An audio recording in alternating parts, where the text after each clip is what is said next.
Beginilah suasana yang diambil dari udara menunjukkan penampakan Rafah Gaza terkini.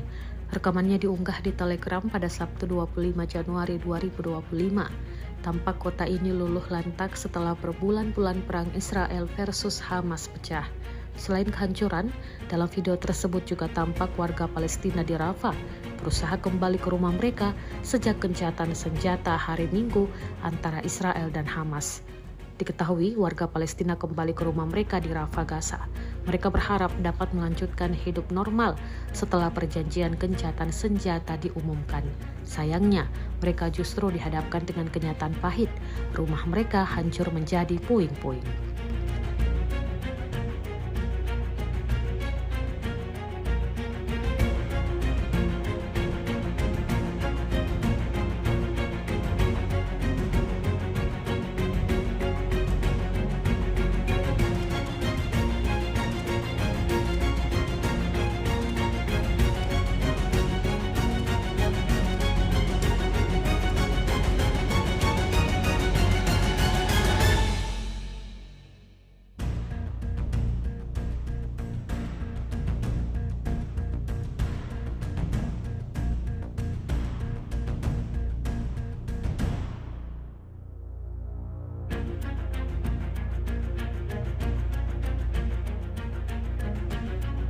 Download Tribun X sekarang, menghadirkan lokal menjadi Indonesia.